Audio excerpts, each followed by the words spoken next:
It's hard to breathe, but that's alright. Hush.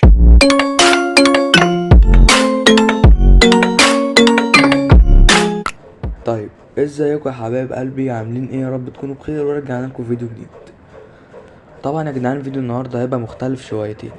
هو طبعا كالعاده النسخه والنسخه حرفيا فوق الجمدان. بس اللي انا عايز اقوله دلوقتي يا جدعان ان القناه دي خدت انذار. القناه خدت انذار من حوالي شهر كده او اكتر كمان. تمام. فالانذار ده انا مش عارف بسبب اللي بيحصل ده بسبب الانذار اصلا ولا حاجه تانية، انا مش فاهم بصراحه. اللي بيحصل ايه؟ هو اللي بيحصل ان انا كل ما بحط اللينك في التعليقات بيتمسح لوحده. هحطه في الوصف يتشال، هحطه في الوصف غير مقبول، اللي هو مش قابل ان انت تضغط عليه وتخش تحمل النسخه. انا مش فاهم بصراحه هو في ايه. بس انا يا جدعان هعمل لكم ايه دلوقتي. انت اول ما تخش على الفيديو، تمام، يعني مثلا يعتبر ان ده الفيديو، ازيك يا حبايب. ودي النسخه اللي انت عايز تحملها، فانت هتدوس على كلمه المزيد دي وهتدوس على المزيد مره تانية، اللي هو بتخش على وصف الفيديو يعني علشان الناس ما بتعرفش تجيب الوصف. وهتلاقي هنا رابط تحميل نسخة مباشر. هتلاقي الرابط مختلف شوية، مش ميديا فاير ولا حاجة. بس انت اول ما تخش هيدخلك على قناة التليجرام بتاعتي. هتنضم للقناة طبعا علشان اي جديد بينزل على القناة هناك. تمام. وهتلاقي اللينك، يعني هتلاقي اللينك قدامك اول ما تدوس على اللينك ده. تمام. فبالتالي هتحمل النسخة مباشر على طول ومن غير اي حوارات. فاحنا هنفضل على كده لفترة بس لحد ما الدنيا تظبط ونرجع زي الاول واحسن كمان ان شاء الله. تمام يا اخواتي. طبعا مش محتاج اقول لك يا ريت تنزل تشترك في القناه وتقدر تعبي وتحط لايك للفيديو وتعليق حلو زيك. وطبعا ما تنساش تفعل زر الاشعارات علشان يوصلك كل جديد. مش هطول عليكم يا جدعان، خش على الفيديو على طول. طب يا جدعان، دي طبعا شكل النسخه من بره واتساب عاديه خالص. تمام. فانت هتخش بقى دلوقتي هتفتح معاك بالواجهه، الواجهه الجمدان اللي انت شايفها دي حرفيا يعني حاجه فوق الجمدان. تمام. احنا بس ايه نرجع كده. ده شكل النسخه من بره يا جدعان زي ما انتم شايفين كده. نسخة حرفيا رايقة وحاجة فوق الجمدان اقسم بالله يا جدعان. تمام. لحظة واحدة بس، نرجع للحساب بتاعنا تاني. تمام. تمام. عندك هنا طبعا الشتات، الرومات، الستوري، الكولات. دي نسخة عادية خالص. تمام. فاحنا هنيجي بقى نعمل كده وهنخش هنا كده في الشات بتاعنا. لحظة واحدة، نمسح بس الشات. انا بعمل ايه يا جدعان؟ اهي. تمام. طبعا دايرة النسخة من شكل الشات من جوه زي ما انت شايف حاجة فوق الجمدان اقسم بالله والله يا جدعان يعني روقان روقان روقان يعني. تمام. فلو دوست بقى على السهم ده كده هتلاقي طبعا فيروسات. هتدوس هنا ترم ايفون، هتدوس هنا ترم الاتنين على بعض، هتدوس هنا ترم اندرويد. تمام. تمام. ده طبعا الايموجي العادي يعني بتاع الاندرويد. وده شكل الشات زي ما قلت لك. تمام. هنرجع بقى تاني كده. عندك طبعا اضافة حساب زي ما انا قلتها لكم. وهنا بتقدر تقطع نت عن النسخة خالص، متستلمش رسائل ولا تبعت رسائل. وهنا بتجيب الوضع التاني الفاتح ده. بص هو مش رايق شوية يعني بس التاني احسن منه بكتير طبعا يعني. فاحنا هنجيب الدارك. فهو لو فتح معاك باللون الابيض هتدوس على دي بس، هيقلب معاك اسود كده على طول، هيبقى حاجة جمدان معاك يعني. طبعا هنا عندك الكاميرا، لو دوست هنا هيجيب لك الكاميرا عادي. لو دوست بقى على التلات نقط دي كده عندك هنا الخصوصية، بعد كده تحديث يو واتساب. عندك هنا اضافات يو، اضافات يو. تمام. عندك هنا اعادة تشغيل واتساب. عندك هنا اضافات عادية، رسالة لرقم غير محفوظ، جدولة الرسائل رد تلقائي، رسائل جماعية للمجموعات، نيو جروب اللي هو انشاء مجموعة. وهنا ده بي سي، انشاء بي سي. تمام. وهنا تفتح ويب وكده، الاجهزة المرتبطة يعني. وهنا ستارت مسج، تمام، اللي هو الرسالة المميزة بنجمة. وعندك اخر حاجة طبعا الاعدادات. تمام. خش بقى في الاباوت، ده شكل الاباوت زي ما انت شايف. تمام. طبعا يا جدعان النسخة دي جي بي، يعني حزمتها جي بي مش يو ولا حاجة. فاحنا بقى نخش في الاضافات بالشكل ده كده. تمام. طبعا يا جدعان نسخة باسورد علشان بس نسيت اقول لكم في اول الفيديو. النسخة باسورد، وخد عندك اول رقمين في الباسورد هما 5 9. كمل بقى علشان تعرف الرقمين التانيين. هنجيب كده من الاخر واحدة واحدة، هندوس على حول التطبيق، وبعد كده هندوس شكرا ليه مثلا. هجيب لك هنا الاباوت بتاعنا والكومي. تمام. عندك هنا لو جبنا التحديثات، سجل التغييرات، هيجيب لك برضو الاباوت، سيبك منه. تمام. عندك هنا بحث عن تحديث، هيجيب لك، هيقول لك هنا قصدي ان انت بتستعمل اخر اصدار للنسخة. عندك هنا مؤثرات التنقل، يعني ازاي؟ يعني تقدر هنا تدوس كده وتعمل مؤثرات تمرير للصفحات اليمين واليسار، مؤثرات تمرير دردشة الأعلى والأسفل، مؤثرات تمرير رسائل داخل المحادثة. تمام. احنا لو عملنا كده وبعدين برضو هنا كده ونعمل دي كده، تأثيرات السقوط. تمام. هنا دي تساقط التلج والكلام ده. يعني لو النسخة فتحت معاك، هي عامة بتفتح معاك وبتنزل تلج عادي، فانت هتلاقي دول متفعلين هتقفله، هتلاقيها متفعلة كده كلها مفعلة، هتعملها ايقاف بس عشان تبقى تمام. عندك هنا المتصفح، افتح كل اللي انت عايزه وانت جوه النسخة يا رايق. يعني لو دوست هنا كده تقدر تفتح اليوتيوب مثلا، فيسبوك، جوجل، اي حاجة وانت جوه النسخة عادي. تمام. هندوس فين تاني بقى، واحدة واحدة كده. عندك إدارة الرسائل، فكك من الكلام ده. عندك هنا الإشعارات، برضو فكك منها، متلعبش في حاجة من دي عشان ما تبوظش النسخة. عندك شاشة المحادث، دي كلها إضافات هوريها لكم هناك، بس عندك دي مش موجودة في الإضافات اللي أنا هوريها لكم دلوقتي. تمام. تبديل رابط التواصل مباشر، دي عادية يعني انت ممكن تكون عارفها.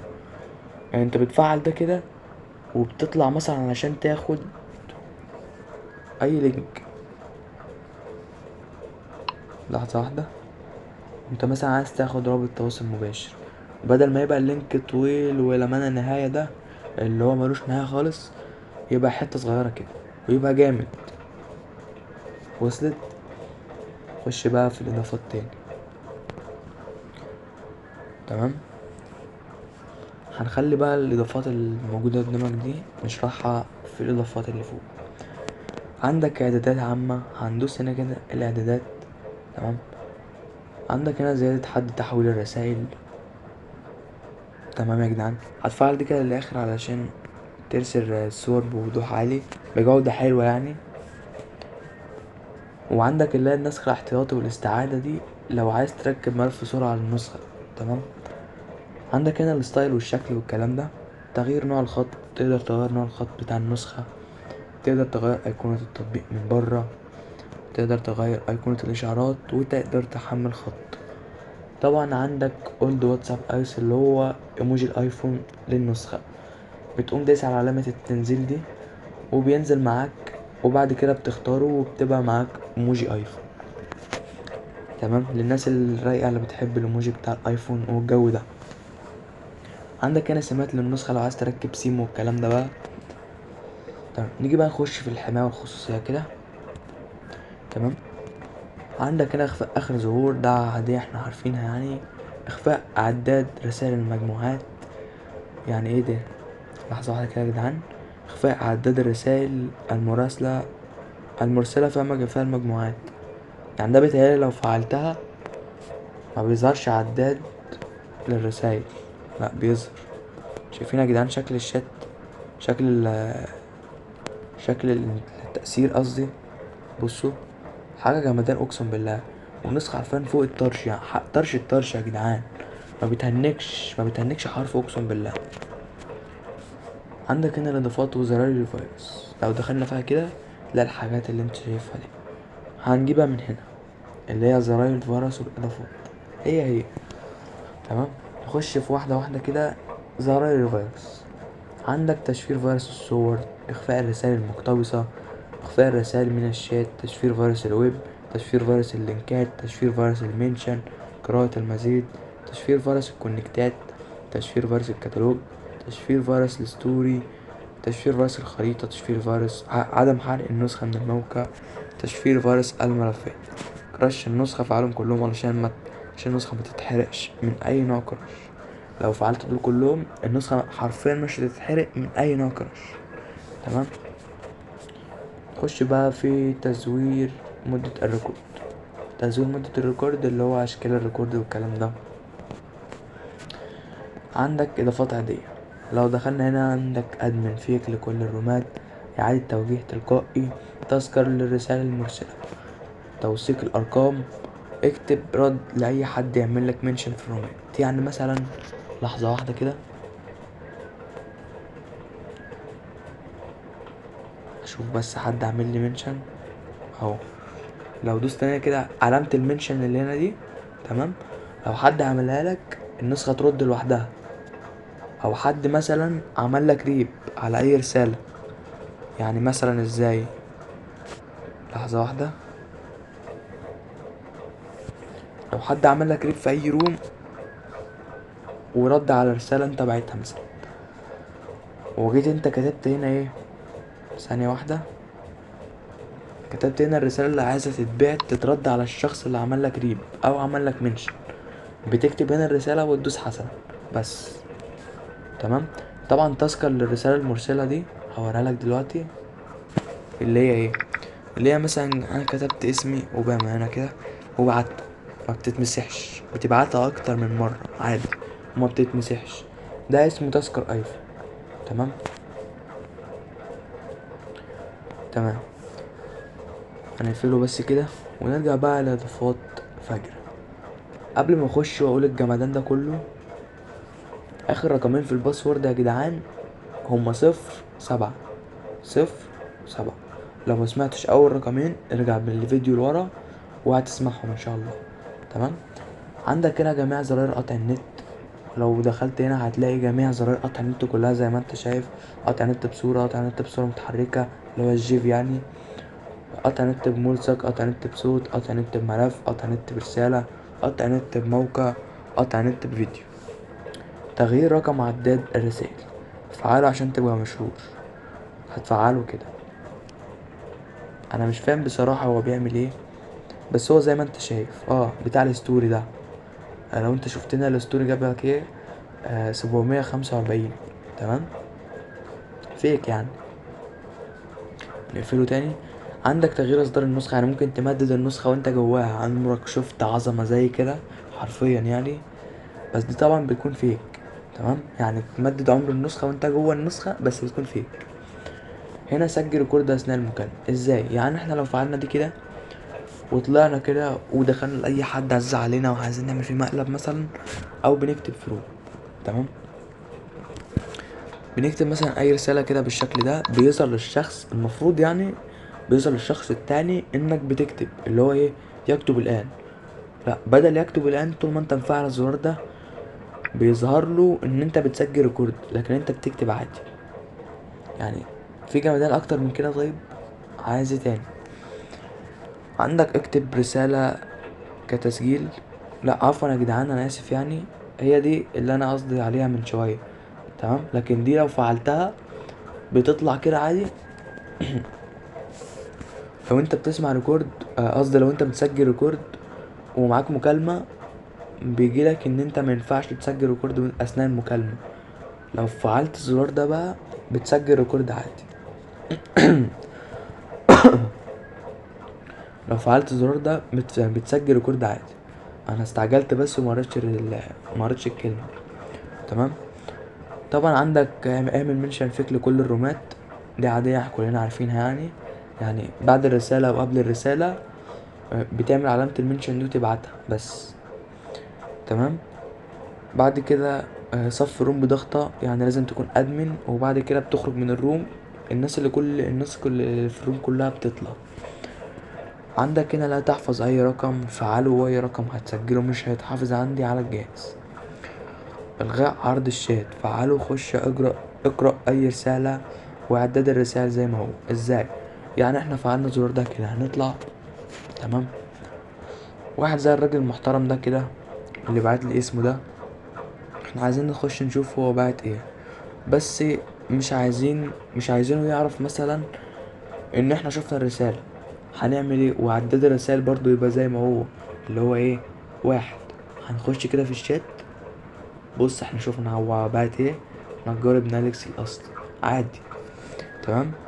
الشات زي ما هو، العداد زي ما هو، عفوا، ما فيش حاجة اتغيرت. تمام، نرجع بقى للموضوع.